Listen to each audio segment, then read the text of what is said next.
Azovstal hancur lebur. Kepala Brigade Ukraina memohon kepada Elon Musk agar pasukannya diselamatkan.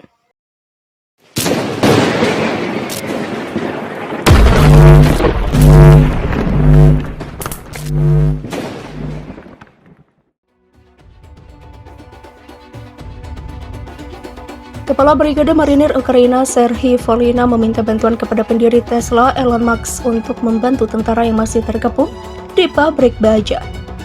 Azovstal Mariupol melarikan diri. Azovstal pada hari Rabu 11 Mei 2022 kemarin dibom dan diserang habis-habisan oleh tentara Rusia. Melalui Twitternya, Volhyna memohon agar Elon Musk membantu pasukan Ukraina selamat dari perang. Serhiy Volhyna, Komandan Brigade Marinir Terpisah ke-36 Ukraina, mengatakan dia membuat akun Twitter hanya untuk menjangkau Musk. Ia termasuk di antara pasukan Ukraina yang bersembunyi di Azovstal. Pertahanan terakhir melawan pasukan Rusia di kota pelabuhan selatan Mariupol. Permohonan Volhyna datang ketika para pejabat Ukraina berusaha mencapai kesepakatan dengan Rusia untuk memindahkan tentara mereka yang terluka. Kepada Elon Musk, Volhyna mengatakan tempat tinggalnya sekarang yaitu Ukraina hampir mustahil untuk bertahan hidup. Ia menilai orang terkaya yang juga pemilik Twitter itu kini yang bisa menyelamatkan para pasukan Ukraina keluar dari Azovstal. Komandan brigade tersebut sangat putus asa menghadapi gempuran Rusia yang semakin meningkat. Elon Musk, orang bilang kamu datang dari planet lain untuk mengajari orang percaya pada hal yang tidak mungkin, tulis Volhyna dalam cuitannya. Planet kita bersebelahan, karena saya tinggal di tempat yang hampir mustahil untuk bertahan hidup. Bantu kami keluar dari Azovstal ke negara penengah, jika bukan Anda, lalu siapa? Beri saya petunjuk. Dia meminta setiap orang di planet bumi untuk membantu memastikan Musk melihat daya tariknya. Wanita, anak-anak, dan orang tua telah dievakuasi dari lokasi yang terkepung sebagai bagian dari misi kemanusiaan yang dikoordinasikan oleh PBB dan Palang Merah.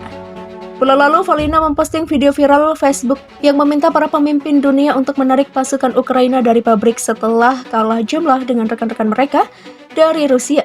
Dia memperbarui seruannya kepada para pemimpin dunia untuk membantu mengevakuasi pasukan dalam sebuah posting Facebook Selasa. Pasukan Ukraina di pabrik Azovstal menghadapi kondisi yang mengerikan dengan makanan yang tidak memadai dan perawatan medis untuk yang terluka. Batalion Azov, sebuah unit Garda Nasional Ukraina, menggambarkan kondisi yang sama sekali tidak bersih, dengan luka terbuka yang dibalut dengan sisa-sisa perban yang tidak steril. Kami menuntut evakuasi segera prajurit yang terluka ke wilayah yang dikuasai Ukraina, di mana mereka akan dibantu dan diberikan perawatan yang tepat. Demikian kata brigade tersebut. Berikut perkembangan terbaru mengenai kondisi di pabrik baja Azovstal di Mariupol, Ukraina yang sudah diduduki Rusia. Terbaru, keseluruhan warga sipil yang tersisa di pabrik tersebut telah dievakuasi. Hal ini disampaikan oleh pemimpin separatis wilayah Donetsk, Denis Pushilin, dalam wawancaranya bersama saluran TV Rusia. Pushilin menuturkan semua warga sipil sudah meninggalkan Azovstal. Menurut informasi kami, dipastikan tidak ada warga sipil yang tersisa di sana. Dengan demikian, tangan unit kami terlepas. Demikian katanya. Sebelumnya, pasukan Rusia berhasil mengepung Mariupol pada 7 Maret dan pada 21 April, Menteri Pertahanan Sergei Shoigu mengumumkan bahwa kota itu telah sepenuhnya diduduki. Tetapi lebih dari 2.000 militan dari Batalion Nasionalis Azov tetap berada di Azovstal. Selain itu, beberapa warga sipil juga berlindung di pabrik hingga diperlukan koridor kemanusiaan untuk mengevakuasi mereka. Menurut Markas Pertahanan Wilayah Republik Rakyat Donetsk atau DPR, lebih dari 180 orang dievakuasi.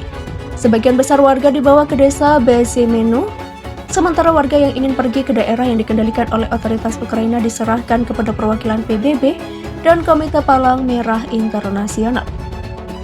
Lantas, bagaimana dengan tentara Azov di pabrik tersebut? Berikut perkembangan terbaru mengenai kondisi di pabrik baja Azovstal di Mariupol, Ukraina yang sudah diduduki Rusia. Terbaru, keseluruhan warga sipil yang tersisa di pabrik tersebut telah dievakuasi. Tetapi lebih dari 2.000 militan dari Batalion Nasionalis Azov tetap berada di Azovstal. Selain itu, beberapa warga sipil juga berlindung di pabrik hingga diperlukan koridor kemanusiaan untuk mengevakuasi mereka. Menurut Markas Pertahanan Wilayah Republik Rakyat Donetsk atau DPR, lebih dari 180 orang dievakuasi. Sebagian besar warga dibawa ke desa Bezymenu. Sementara warga yang ingin pergi ke daerah yang dikendalikan oleh otoritas Ukraina dikerahkan kepada perwakilan PBB dan Komite Palang Merah Internasional.